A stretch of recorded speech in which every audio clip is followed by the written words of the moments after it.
Sebelum melanjutkan, jangan lupa subscribe dulu, terima kasih. Bab 39. Dong Ruolin sedikit terkejut.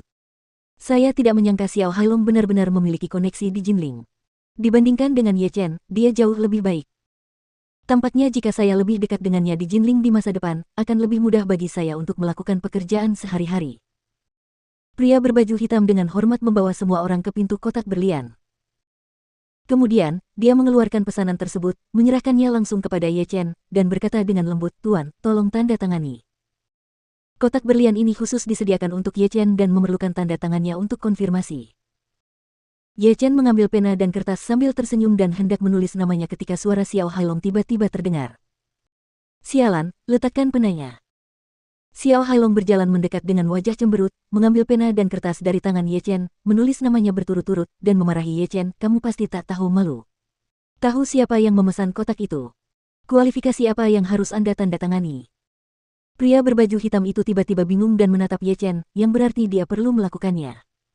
"Anda tidak membutuhkan saya untuk membantu Anda memberi pelajaran pada bajingan ini. Sekarang." Ye Chen berkata dengan tenang, "Tidak masalah. Jika dia ingin menandatangani, biarkan dia menandatanganinya." Di depan Dong Ruolin, Ye Chen tidak ingin membuat masalah ini terlalu memalukan teman. Segera, semua orang di dalam kotak itu duduk. Xiao Hailong mengatur agar Dong Ruolin duduk di kursi utama, sementara Ye Chen duduk sendirian di sudut.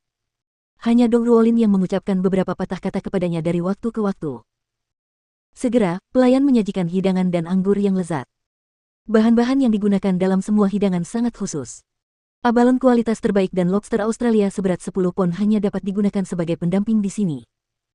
Bahkan anggur terbaik adalah anggur nasional berusia 100 tahun. Sebotol setengah kati saja bisa terjual lebih dari 100.000 yuan. Dong Ruolin juga orang yang berpengetahuan luas dan terkejut dengan kemewahan makanan ini. Wang Yunfei menghela napas, "Hailong, berapa harga makanan ini untukmu?" Xiao Hailong berkata dengan bangga, "Makanan saya bernilai 300.000 yuan. Wang Yunfei terkejut, "Ini bukan 300.000 yuan. Botol anggur ini saja lebih dari 300.000 yuan. Xiao Hailong diam-diam terkejut, dan tiba-tiba merasa ada yang tidak beres. Memikirkan sikap pria berbaju hitam terhadapnya barusan, mungkinkah Tuan Hong Wu memberinya perlakuan khusus?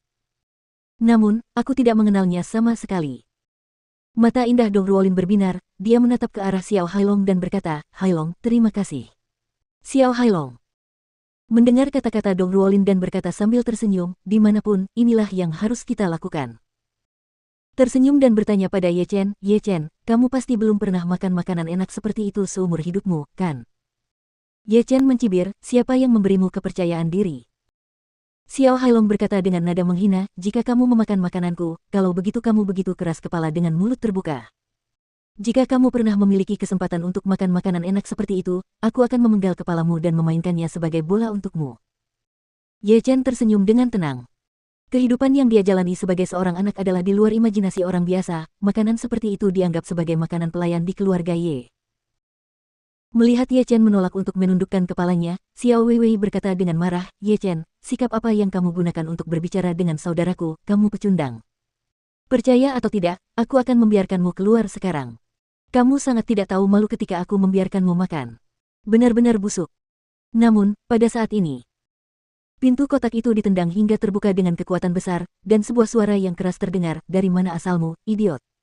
Siapa yang membiarkanmu memasuki kotak ini?"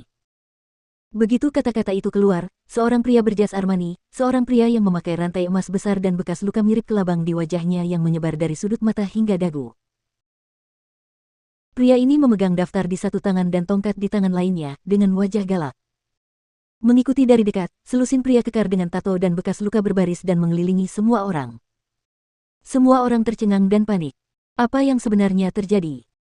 Nama pemimpinnya adalah Saudara Biao, yang merupakan tangan kanan Hong Wuye. Dia bertarung dengannya di tahun-tahun awal dan juga merupakan orang terkenal di seluruh Jinling. Kali ini Hong Wuye memberinya instruksi, mengatakan bahwa Tuan Ye yang sangat terhormat ingin menggunakan kotak berlian di pavilion Tianxiang, dan dia harus membuat pengaturannya dengan benar. Namun ia tidak pernah menyangka bahwa ketika ia memeriksa kegunaan kotak tersebut, ia menemukan bahwa kotak berlian tersebut ditandatangani oleh seorang pecundang bernama Xiao Hailong. "Saya marah karena Xiao Hailong sialan ini telah menempati kotak yang dia persiapkan untuk tamu-tamu terhormat.